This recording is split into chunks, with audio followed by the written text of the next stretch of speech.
Elbas FM selalu mengudara untuk Anda.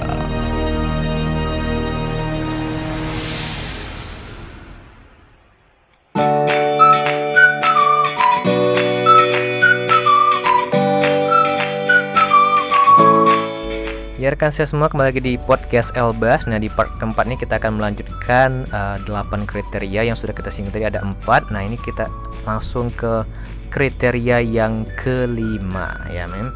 Ya. Nah, kriteria yang kelima ini apa nih, Mem? Tentang tadi ya. Sebelum kelima, ternyata kabar baiknya tidak jadi 8 ya. 7 ternyata ya. Ya. Ada pengurangan. Berarti ini 3 yang terakhir. 3 yang terakhir. Penyiar itu harus bisa berimprovisasi ya. 8 katanya jadi 7 ya. Iya, benar. Ternyata ini kabar baiknya tidak jadi 8 ya rekan setia. Jadinya 7 ya, Mem. 7 saja cukup ternyata ya. Dan kita masuk yang kelima. Yang kelima itu kriteria ya. Dalam teknik kepenyiaran itu yang dia juga harus tahu adalah seorang penyiar itu harus bisa memperlihatkan simpati dan empati. Nah, ini ya, simpati dan empati terhadap pendengar. Beda ya ini ya, harus bisa dibedakan. Ada simpati dan ada empati. Jadi kalau sederhananya itu dia tidak boleh apatis, harus peduli, harus peduli sama pendengarnya. Kalau kita bersimpati itu kan sederhananya, kalau kita bersimpati hanya sebatas misalnya setelah mendengar cerita seseorang, coba kita bedakan misalnya antara simpati dan empati. Kalau simpati itu kan berarti saya turut berduka cita ya atas apa yang itu namanya bersimpati. Tapi kalau berempati kira-kira bagaimana, Andrian? Nah, ini agak lupa juga ya empati ini ya, Mem. Improvisasi lagi ya kan? Improvisasi ya, Mem ya. Jadi kalau empati itu ya lebih dekat lagi pastinya, lebih dalam lagi dari sekedar simpati tadi. Misal ya kan, kalau simpati itu sekedar hanya kita menyampaikan seperti itu ya. Tapi kalau empati bisa jadi begini, apa yang bisa saya bantu? Misalnya apa yang bisa kita bantu nih, misalnya ke teman ya. Misalnya ya Allah innalillahi, apa yang bisa kami bantu untuk ini untuk membantu misalnya mengurus pemakaman atau apa gitu. Nanti kami kesana ya untuk. Jadi empati itu lebih ke action yang atau ya actionnya ya deep relationshipnya lebih dalam, tidaknya sekedar simpati. Tapi orang bersimpati saja sudah syukur ya, sudah standar ya. Apalagi dia berempati. Nah, penyiar harus bisa memperlihatkan ini. Misal ya, kalau dia baca berita, ada membacakan info yang misalnya kecelakaan ya, jangan ketawa, itu udah pasti ya kan. itu nggak punya simpati. Kalau ada ya kan, salah sasaran itu saya rasa ya. Pernah ya, setelah mendengar dia malah ketawa ya. Itu aneh, itu sakit itu orang ya. Nah, jadi kalau simpati ya, untuk untuk kasus misalnya ada kecelakaan, jadi kita ikut berduka dan semoga keluarga korban misalnya yang ditinggalkan, dan kita harus ikut bersimpati. Kadang sih dibahasakan double, ikut berempati ya. Tapi mungkin ada hal lain yang disampaikan, dan insya Allah misalnya Elbas akan menggalang dana misalnya gitu ya. Atau misalnya kalau tadi untuk seseorang pendengar yang misalnya kita misalnya ibu yang kita ikut berduka atas meninggalnya ibunda dari misalnya siapa ya gitu, rekan siapa atau salah seorang pendengar, dan semoga amal ibadahnya diterima oleh Allah Subhanahu Wa Taala, itu kan bersimpati. Dan nanti ibu jangan sungkan, insya Allah kalau ada yang bisa kami bantu misalnya silakan, maksudnya nanti bisa mengontak, atau nanti insya Allah kita akan berkunjung. Jadi itu kan orang senang ya, walaupun nanti baru sebatas penyampaian, jadi nggak jadi terserah gitu ya. Tapi kan kedengarannya di penyiaran di radionya sangat berempati sekali dan bersimpati, kurang lebih seperti itu ya. Next kita ke yang 6 ya. Nah yang ke-6 ini mampu menghasilkan gagasan-gagasan segar dan kreatif dalam siarannya ya. Tuntutannya agak berat juga ya. Jadi dia harus bisa ya improvisasi tadi begitu ya. Menjadi seorang kreator juga agar pendengar itu tertarik dalam setiap siarannya. Mungkin ada gagasan-gagasan atau ide-ide segar yang kreatif yang selalu dia munculkan. Sesuai dengan kondisi dan tren yang berkembang gitu ya. Jadi kalau penyiar tidak mempunyai kemampuan ini, penampilannya di siaran itu ya akan hambar dan tidak berbobot, terus juga menjemukan. Berarti perlu update ya seorang penyiar ya, Mem ya. Itu maksudnya. Jadi misalnya dari cara pilihan, misalnya dia bawa serial pagi tapi yang dibahas sudah agak terkesan tidak update dan terkesan dia tidak terlalu ada hal baru yang dia sampaikan.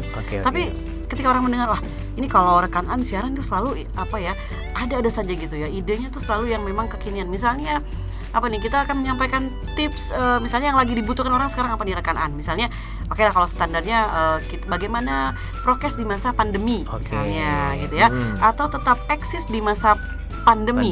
tetap bekerja dengan baik di masa pandemi. Jadi misalnya tema-tema pandemi lebih diinikan, tapi isu yang diangkat misalnya tetap bisa bekerja atau tetap bisa traveling di saat pandemi. Itu kan maksudnya hal yang segar dan kreatif ya. Jadi dia update gitu. Dan yang terakhir, 7 ya. Yang ke-7. Kita cukup sampai 7 saja ya. Oke. Nah, yang ke-7 ini mampu bekerja sama dalam tim. Teamwork ya, Mem. Teamwork. Ini payah kalau penyiar itu dia tidak bisa teamwork ya. Ada yang mungkin dia menyendiri, yang nggak bisa kayak gitu ya. Gimana sih ya? Jadi dia harus bisa terintegrasi ya dengan masing-masing bagian yang terlibat dalam produksi siaran. Nah, memang kalau dalam sebuah radio yang memang complicated ya, maksudnya yang perfect misalnya yang sempurna, itu kan misal dia ada operator, maka dia juga harus bisa bersinergi dengan operator, dengan misalnya nanti ada bagian program, ada rangkaian-rangkaian mungkin yang di kita bisa disederhanakan.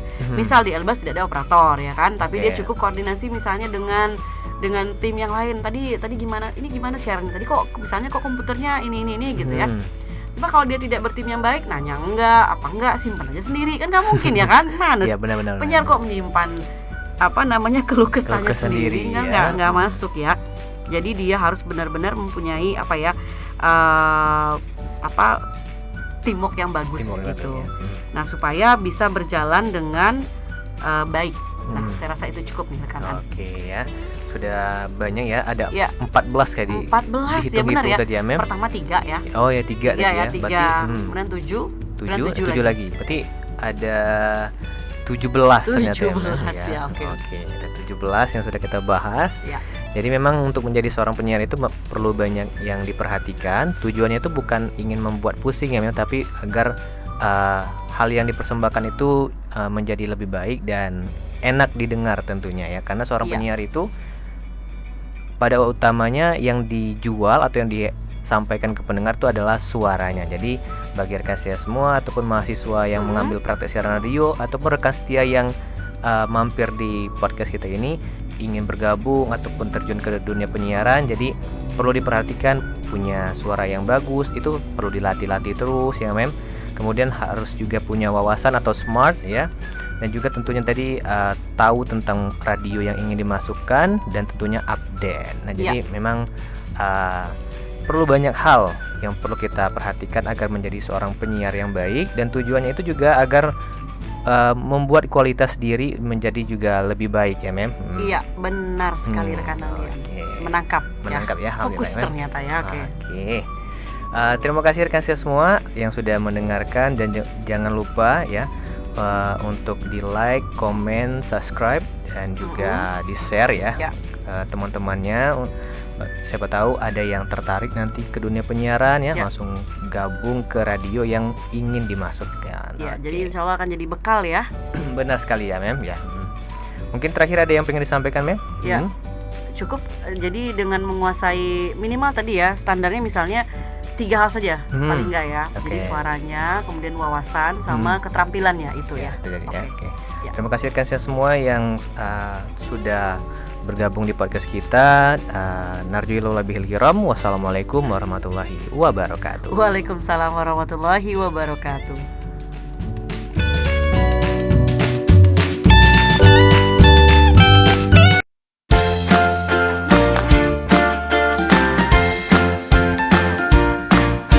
Di mana saja dan kapan saja, pastikan Anda selalu menyimak 97.6 Radio Elbas FM.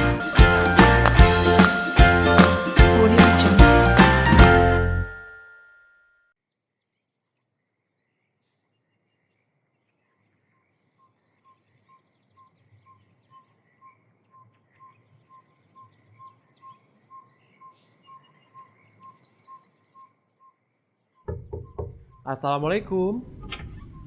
Waalaikumsalam, Abi. Ara lagi ngapain, Nak? Ara lagi menggambar. Ini plastik apa, Ra? Itu loh Bi, si Ara habis jajan sampahnya dibuang sembarangan. Maaf Abi, Umi, Ara lupa. Jadi darah menjadi hati dan kita ke informasi dari Provinsi Bengkulu. Banjir masih merendam Bengkulu, 10 warga meninggal dunia. Abi, banjir itu terjadi karena apa sih? Jadi gini, banjir itu terjadi akibat dari sampah yang dibuang secara sembarangan, curah hujan yang tinggi, dan penebangan hutan secara liar. Kalau begitu, apa yang harus kita lakukan, Abi? Ada beberapa hal yang dapat menyebabkan banjir, di antaranya membuang sampah sembarangan, penebangan hutan secara liar, dan curah hujan yang tinggi. Kita harus menjaga dan melestarikan lingkungan kita dengan cara menanam pohon, mengurangi penggunaan kertas dan plastik, dan juga membuang sampah pada tempatnya. Jadi gitu Ra, makanya habis jajan sampahnya jangan dibuang sembarangan. Oh, jadi seperti itu ya, Bi. Berarti mulai hari ini, Ara janji nggak akan buang sampah sembarangan lagi.